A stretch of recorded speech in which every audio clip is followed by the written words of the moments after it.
حطي ربع فرخة في الكبة وهتنبهري بالنتيجة زي كده بالظبط. عملت أكبر كمية من قرص الفراخ المقرمشة، عايزة أقول لكم بأبسط المكونات، وجبة اقتصادية وسهلة كمان، وكمان طعمها لذيذ جدا. سامعين صوت القرمشة؟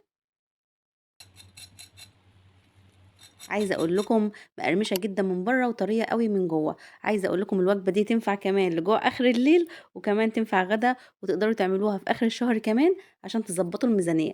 يلا بينا نسمي بسم الله ونصلي على الرسول في الكومنتات، ونشوف عملنا الوصفة بتاعتنا دي ازاي.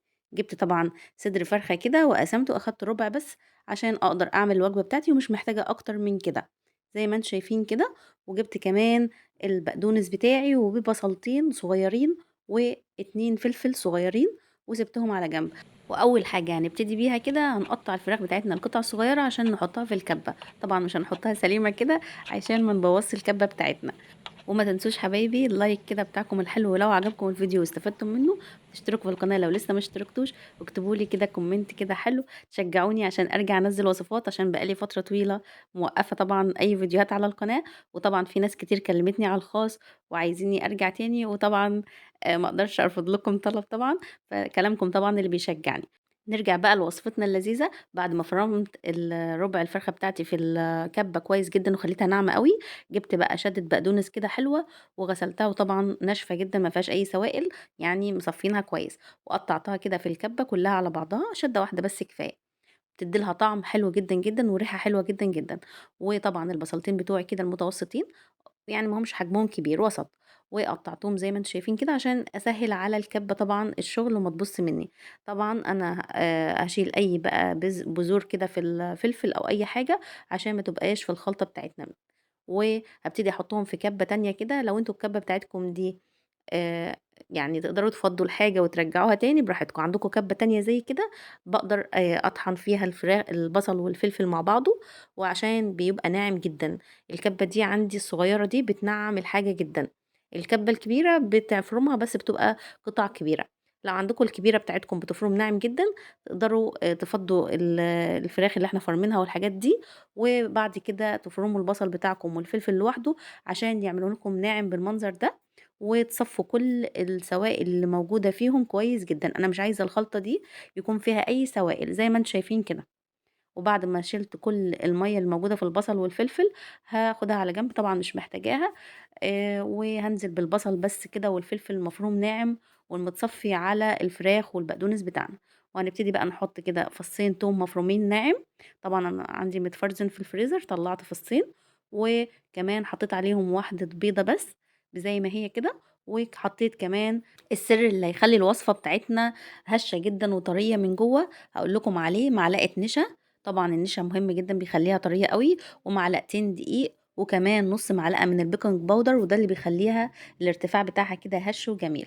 وهننزل بقى بالتوابل بتاعتنا. عندنا نُص معلقة من كل حاجة من اللي هاقول لكم عليها، نُص معلقة ملح وكمون وفلفل أسود وبصل باودر وتوم باودر وبابريكا. الحاجة الوحيدة بس اللي هنحط منها ربع معلقة أو حسب الرغبة هي الشطة، كل واحد تبع ما بيحب الشطة قد إيه. وهننزل بمعلقتين من الزيت ونفرم كل الكلام ده حلو جدًا، جدًا مع بعض. عايزة أقول لكم الخليط بيبقى ناعم جدًا، جدًا، جدًا، يعني ما تحطوش إيدكم خالص فيه إلا أمّا أقول لكم هنعمل إيه دلوقتي. وهننزّل كده بسباتيولا كل العجينة بتاعتنا أو الفراخ بتاعتنا المفرومة زي ما أنتم شايفين كده. ويالّا بينا أقول لكم بقى على الغلاف اللي هيطلّع معاكم الفراخ مقرمشة جدًا، جدًا من برّه. أول حاجة كوباية من الدقيق، وكوباية واحدة من البقسماط المطحون. والخطوة دي يعني اختياري، اللي هي نُص كوباية من الكريسبي المطحون. بنجيب الكريسبي حبيبات من عند العطار وبتطحنوها في الكبة في البيت. هتاخدوا نُص كوباية لو متوفر، مش متوفر تقدروا تشيلوا الخطوة دي. ومعلقتين فيجيتار وبس كده. وهنجيب نُص كوباية من الزيت وهنحطها كده في طبق كده عشان تبقى سهل علينا الاستخدام. وهنجيب المعلقة بتاعتنا وبس كده. أول حاجة هتمسحي كده مسحة حلوة كده المعلقة تنزّليها في الزيت عشان تسهّل معاكِ اللي أنتِ تحطّي كده الفراخ فيها وتطلع بكل سهولة. وكمان تمسحي إيديكِ كده كويس جدًا، جدًا بالزيت عشان تقدري تشكّلي الفراخ بتاعِك بالشكل دوًّا زي ما أنتم شايفين كده. وتحاولوا تسوّوها كده من الجناب عشان تطلع مضبوطة. وهنبتدي نقلّب الخلطة اللي إحنا لسه عاملينها دلوقتي كده مع بعض، وننزل فيها كده بالفراخ القرص الفراخ اللي إحنا لسه عاملينها. عايزة أقول لكم ريحتها رهيبة. يعني الفراخ وهي كده نية كده لسه ما اتعملتش ريحتها حلوة جدًا، البقدونس مع التوابل اللي إحنا عاملينها عاملة ريحة تحفة، بإذن الله هتجربوها وهتدمنوها كمان. مش تشكيرًا فيها والله، بس الطريقة دي حلوة جدًا، جدًا، وباعملها على طول، وعايزة أقول لكم تقدروا تاكلوها بعيش، على أي حاجة بقى مكرونة، ساعات باعملها كتير على المحشي، عايزة أقول لكم بتبقى طعمها حلو ورهيب.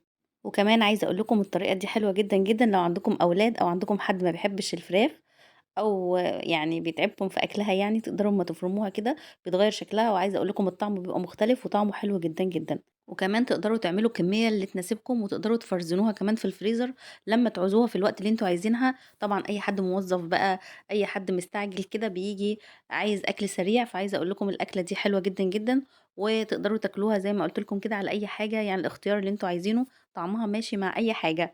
عملت الكمية كده وباعمل فاصل كده، تقدروا تعملوا بأكياس تلاجة أو stretch wrap فاصل عشان ما يلزقش كل ده مع بعض، وعملت الكمية طلع معايا 14 قطعة، طبعًا عشان ربع فرخة، لكن تقدروا تزودوا أكتر من كده لو عملتوا صدر فرخة كامل، وزي ما أنتم شايفين باحطها في الفريزر ساعة وباطلعها، تقدروا تعملوها من قبلها بيوم، عايزة أقول لكم كل ما تقعد في الفريزر كده بالتتبيلة بتاعتها تطلع الطعم أحلى وأحلى، عشان كده باقول لكم تقدروا تعملوا منها كميات وكمان تحطوها في الفريزر وتطلعوها على القلية على طول. القلية بقى بتاعتنا عايزة أقول لكم زيت غزير كده وتنزلوا بيها وهي متلجة يعني طالعة من الفريزر، عشان كده باقول لكم سيبوها ساعة في الفريزر لو أنتم عاملينها في نفس اليوم، لو عاملينها قبلها بيوم أحسن، قبلها بأسبوع، أسبوعين، عايزة أقول لكم الوصفة تحفة جدًا، وعايزاكم تتخيلوا كده ريحتها وهي على النار عاملة إزاي. عايزة أقول لكم الريحة بتبقى جايبة آخر الدنيا، ريحتها حلوة جدًا وهتعجبكم أوي، وعلى طبعًا النار هادية كده وأول ما بتاخد لون من تحت باقلبها، لو ما خدتش لون باسيبها زي ما هي لغاية بقى ما تاخد اللون المضبوط اللي أنا عايزاه زي ما أنتم شايفينها كده، وتبقى مقرمشة من فوق ومن تحت. هاطلّعها بقى على فرشة بقدونس كده، وتعملي تقديم مطاعم كده محترم، وتنزلي كده بالفراخ بتاعتِك كده الجميلة دي، عايزة أقول لكم الريحة روعة، كأنِك كده جايباها من المطعم كده وفرشة مطاعم دي، مطاعم والّا مش مطاعم دي يا جماعة يا متعلمين يا بتوع المدارس، عايزة أقول لكم شكلها حلو أوي، وكمان بتعمل لهم جو كده مختلف، وكأنِك شارية أكل جاهز من برّه، بل وأحسن، والطعم أحسن، ونضافة، وواثقة فيها من الألف للياء. شايفين ما شاء الله الكمية، حد يتخيل الكمية دي كلها معمولة بس من ربع فرخة؟ لأ طبعًا ما حدش يتخيل، أنتِ حطيتوا أصلًا ربع الفرخة على السفرة كده، عايزة تقولي لي كده هتقسميه لمين في مين؟ يعني ما تعرفيش تدّيه ل2 حتى، لكن بربع فرخة كده قدرت أعمل الكمية دي، سامعين القرمشة والخرفشة؟ وعايزة أقول لكم طرية جدًا، يعني هي مقرمشة من برّه وطرية جدًا من جوّه، وهاوريكم الشكل دلوقتي.